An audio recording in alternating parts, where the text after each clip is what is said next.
Armando Salguero, who phones into the Rich Eisen show right now from, are you still in London, Armando? I'm still in London. Okay, so hopefully you reverse the charges here. Armando Salguero from the Miami Herald calling me here from across the Atlantic. So what are your thoughts on this? Does this surprise you that Stephen Ross did go ahead and fire Coach Philbin? No, not at all. Everyone talked about how going into this game, if the Dolphins were embarrassed again, Rich, this time by the New York Jets after the embarrassment last week against the Buffalo Bills, that it would be Joe Philbin's head. The only question after the game was this in fact an embarrassment in Stephen Ross's mind? Because at one point, although it was only a 13-point loss, it wasn't a blowout akin to the Buffalo blowout. At one point, the Jets were up 27-7, and if you really looked at the game, the score, wasn't indicative of how much better the Jets played compared to the Dolphins. So it was just a matter of, does Stephen Ross feel embarrassed about this? The answer is obviously he was. And now the question is, how long does Kevin Coyle remain as the defensive coordinator of this team? Because the players do not like him, do not like his scheme, and don't really like playing for him. So, I mean, is that going to be Dan Campbell's call? I mean, or Mike Tannenbaum, as we all know, the longtime general manager of the Jets, was brought in this spring obviously winter to be the grocery shopper in a way for the team. Whose call is this going to be? Yeah, I think it's going to be above Dan Campbell's pay grade. Mm-hmm. I think it's going to be a Tannenbaum, Steve Ross decision. Mm-hmm. And I think that what will happen is they'll try to talk to some of the players to see if it's a salvageable situation, and then go from there. If it is, then, maybe Coyle gets a reprieve. If it's not, he'll be gone along with with Joe Philbin. Yeah, I know, Armando, your phone's ringing off the hook. There's lots going on in your world right now as he joins me from London right here on the Rich Eisen show from the Miami Herald. But Philbin was an offensive guy. And Jarvis Landry hasn't gone off. I mean, Rashard Matthews has been a nice bright spot. Lamar Miller has been non-existent in this offense.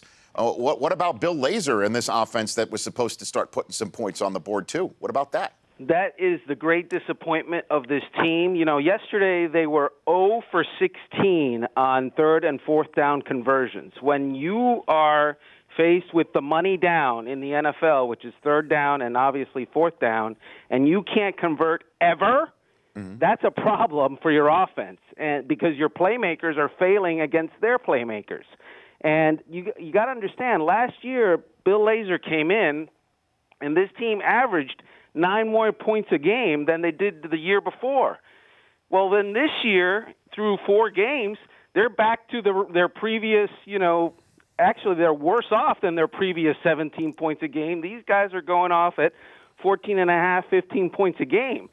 You're not going to win very many NFL games scoring 14, 15 points. Mm-hmm. The one game that they did win this year, they won because Jarvis Landry returned a punt 69 yards. That for a touchdown. That's not an offensive touchdown. So, the offense, the defense has problems. The offense similarly has problems. And 4 of their next 5 games after the bye are on the road, at the Titans, home for the Texans, then 3 in a row at the Patriots, Bills, and Eagles before welcoming the Cowboys and then making a Thanksgiving weekend visit to the Jets. That's the gauntlet that Dan Campbell's going to have to lead this team through. How does this work in your estimation, Armando? How it works, Rich, is they just laid an egg in what was supposed to be the easy part of the schedule. They'll go into the difficult part of the schedule. They'll take their lumps, and the Dolphins will be looking for a new head coach after this season. That's how it's going to work. What about a quarterback, Armando? They're committed to Ryan Tannehill. He just signed a $96 million contract. If they would protect him, maybe. You could see whether he's the real deal or not. But, I mean, half the time Ryan Tannehill is, not afforded the ability to step up, or he's running for his life. Yesterday, the Jets, I'm not kidding you, they blitzed Buster Screen, I would say 12 times in a row. And the Dolphins somehow did not, figure out that he was coming, and certainly B, did not figure out how to stop him. Well, isn't that part on the quarterback, too? Noticing protections and making the call himself, Armando? Well, it's part on the quarterback, but when you're, in the third series of this and your offensive coordinator hasn't done anything to change anything, then something's wrong. If you could give Tannenbaum and Ross a mulligan on Sue, would they sign him again right now, Armando? I don't think they would. I think that they thought they were one player away, one mega player away. This team is not one player away. But what about Sue's ability to be the difference maker? Do you think he's got let's put it this way, everybody thinks he's a surly guy. If you meet him, apparently he's a real gentle soul. But what is his effect on this team right now, in your estimation, Armando? Right now, Rich, he has zero effect on the team. He's a 3-tackle-a-game guy. And, everyone in Miami expected when you sign someone for $114 million, which is quarterback money, at the very least you're getting J.J. Watt-type production. At the very least you're getting sacks and great run stuffing. The Dolphins yesterday gave up 207 rushing yards. Mm-hmm.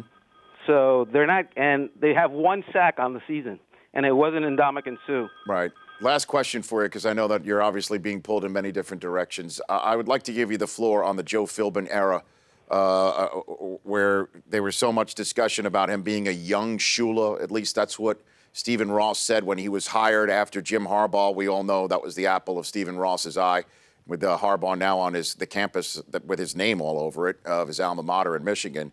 What would you say is the Philbin era with all the scandal and now being fired in the middle of his fourth season, Armando? Yeah, it was an era of mediocrity.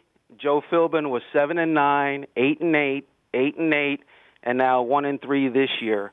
I believe that if Joe Philbin had coached this team the rest of the year, they would have been 7-9 or 8-8. So, it was an era of mediocrity that should have ended, honestly, after the 2013 season, in which the Dolphins went through that embarrassment of harassment gate or bully gate, and then still managed to get to the end of the year, needing one win in the final 2 games to make the playoffs, and they lost both games. And they lost them in blowouts, and they lost them against teams that they had beaten earlier in the year. Armando, thanks for calling in, and certainly at a busy time for you. Thank you. Thanks, Rich. You bet. That's Armando Salguero, and you got a glimpse here of the life of a columnist and beat writer in the middle first hour of a coach being fired week 4. The Rich Eisen Show, weekdays at noon Eastern. On Audience.